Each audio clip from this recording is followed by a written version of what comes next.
Hello, my name is Daniel, and the poem I chose was Caged Bird by Maya Angelou.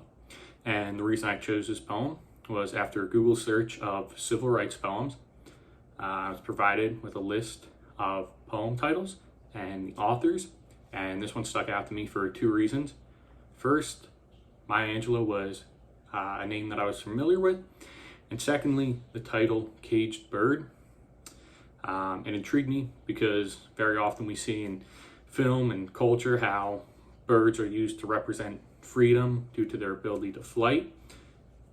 So now I will read the poem.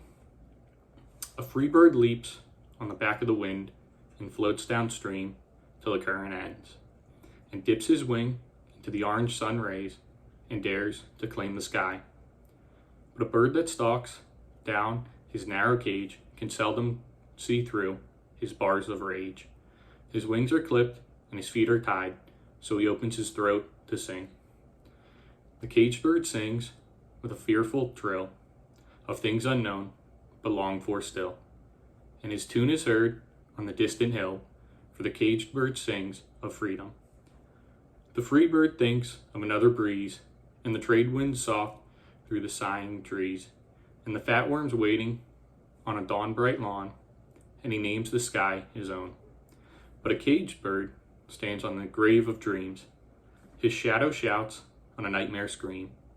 His wings are clipped and his feet are tied, so he opens his throat to sing.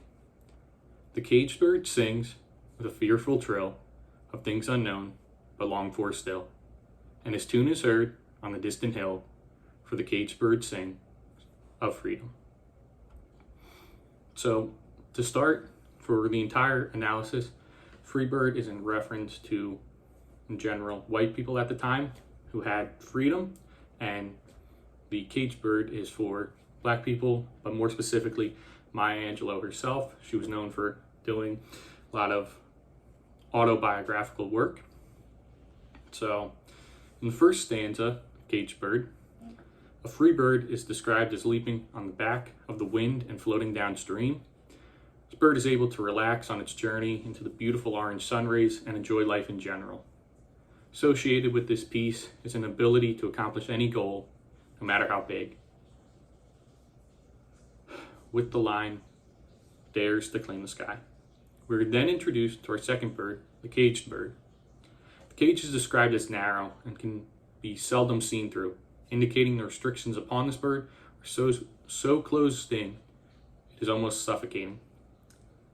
The bars of rage, I believe, can be seen in two directions. One, the people who put the bars are filled with rage against the bird, needing to contain it. And two, the caged bird has rage for being forced into this restrictive lifestyle.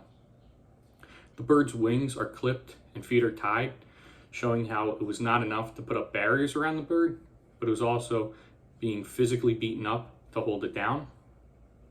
This is what was happening during the civil rights movement, where there was legislation against black people, as well as verbal and physical violence used against them. The bird then opens his throat to sing.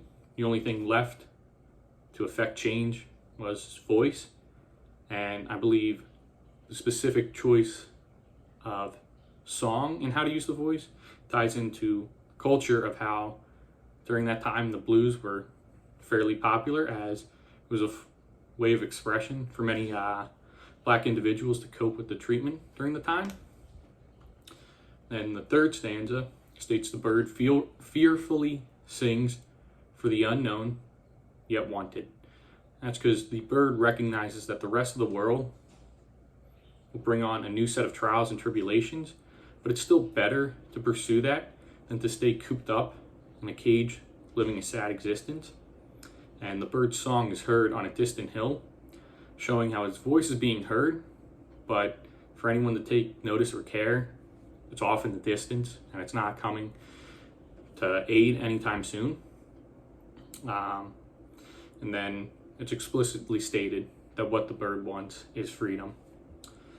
In the fourth stanza, we go back to the free bird and we just see how it's living a beautiful life, through the trees, has breeze going, has great food.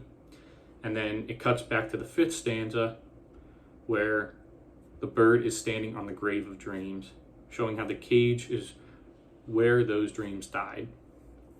And then the poem ends with a repeat of the third stanza. So the three questions I would have is, how does the brief nature of the poem affect the reader?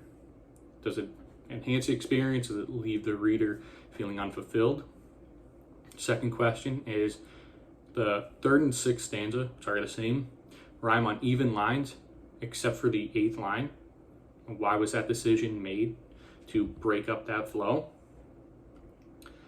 And then for the last question, the third stanza was the only one repeated. Why was that?